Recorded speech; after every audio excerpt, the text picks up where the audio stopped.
here's a knife. Yes, this is a knife. It's a Kizer. What's the name of it? Oh, wait, hold on. Such a popular knife. It's flying off the shelves, and I can't remember the name.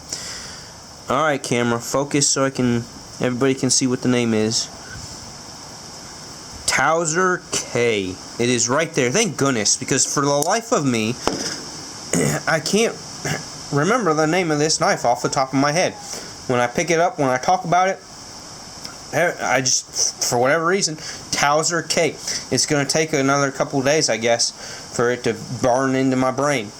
But anyways, yes, this is the Kizer Towser K. See, I'm still struggling. It's on the blade, you moron. Towser K. Yes, this is an awesome knife. If you haven't watched a couple other YouTube reviewers flash this guy on their screens, this is a superb knife. Kizer definitely hit a home run. I would say a grand slam. This is most likely going to be their knife of the year for sure, and a top contender for all knives that were made in 2021. This is a gorgeous knife. This is an awesome knife.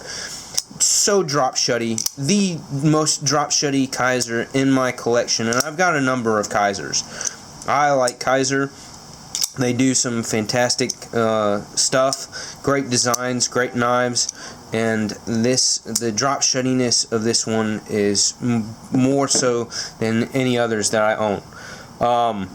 So, size comparison real quick. Let's throw it up against the Benchmade Bugout and the Spyderco Pair 3. So, just to give you an idea, size-wise, doing my best to line up pivots here, pivot to pivot to pivot. Yeah. So there's your size comparison. It's not small by any means. It's not huge by any means. It's a great 3.46 or something or another size for the blade length. Look up the specs on your free time. I'm not going to bore y'all with all that. So drop shutty. Great blade shape for utility, everyday carry, medium to even slight hard use. It's windy. If you can't tell, if you can't hear the wind through the camera audio, it's a windy day outside today. And I'm still, excuse me, getting over a little bit of a cold here, fighting off another one. That's the only downside of this time of the year is illness. Ooh, sorry, bumped the camera too. I'm screwing this all up. So, anyways, let's talk about the blade. 154 cm is the steel. I'm so refreshed to see a knife that's priced right about $70 is what you're going to pay for this. $69, $70, maybe a little less if you get a discount code from whomever. They are selling off the shelves faster than all get out. I mean, that's how popular and how fantastic. If that should be enough proof to show you, you don't even need to watch this. You don't need to watch anybody's just to know how good the knife is for that price point and all that you're getting to it. They're flying off the retail shelves. Sold out so many places. So when the next batches come, it's probably going to be a race to get them then too. So if you haven't gotten your hands on one already, got one in the mail to you currently, you are going to want to try to get this on the next batch, because that's how amazing they are. I mean, everything about it, it's just fantastic. Nothing to complain about. And one thing that's been pointed out, it's got they do 3 holes for the pocket clip, so you can shift the pocket clip up if that's your jam. You really want to hide the entire knife. I personally kind of like it where it is in that lower position. Doesn't bother me at all. I mean, I feel it. Obviously, it's a pocket clip on the scales, but it doesn't bother me in using the knife. And I don't so much care for it because I did move it up just to see how it was.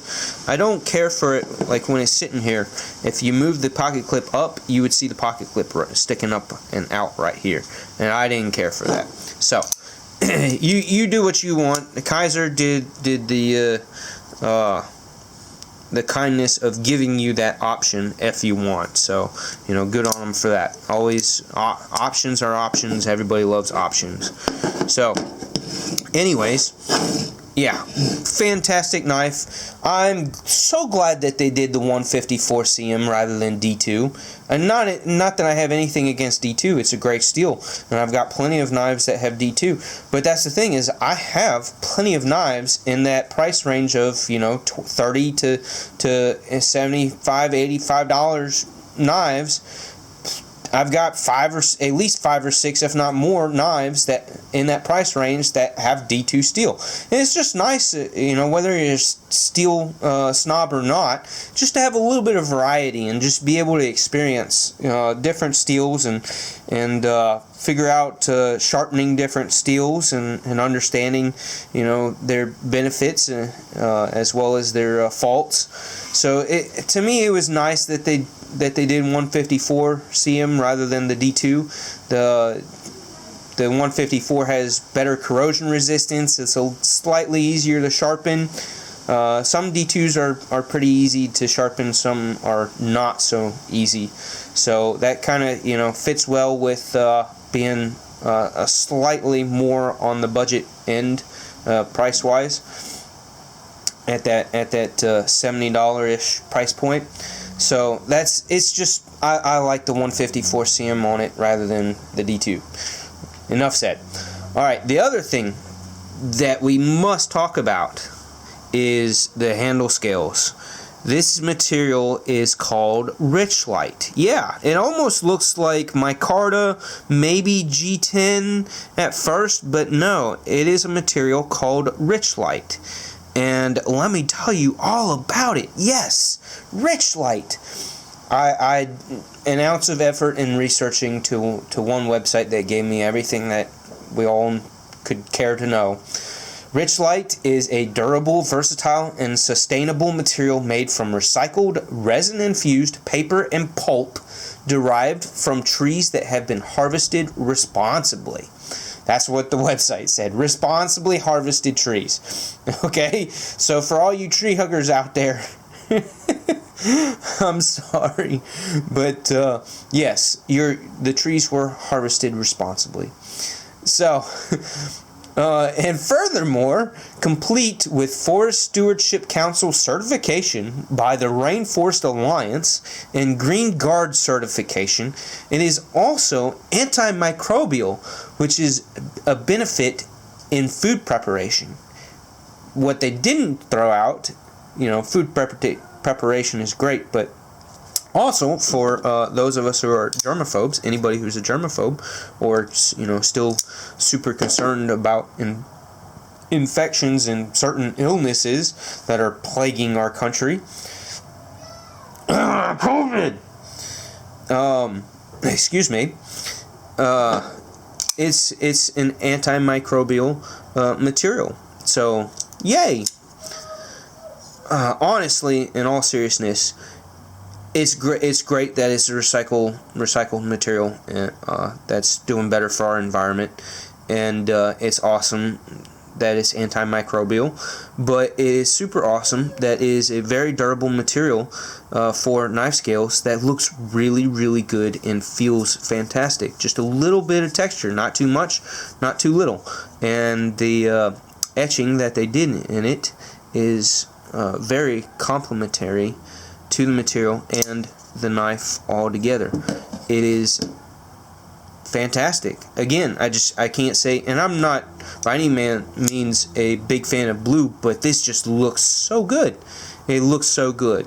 I like the blue, and I love that pattern. It is fantastic, and the material, fantastic. I mean, you really just, there's nothing to say negative about this knife. The full flat grind puts it very, very thin behind the edge. It's super, super slicey. Drop shutty action. great access to the liner lock. Detents are good. I mean, it's just, you know, reverse flick, everything. Pocket clip is solid. Can't complain about it at all. I can complain about how noisy my kids are being inside the house, but that's for me to deal with on a regular basis, not y'all. So I hope that the video was fun, entertaining a little bit.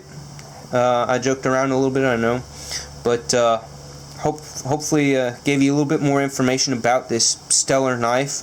If you don't have one, you gotta get one. Great knife. Love what Kizer's doing.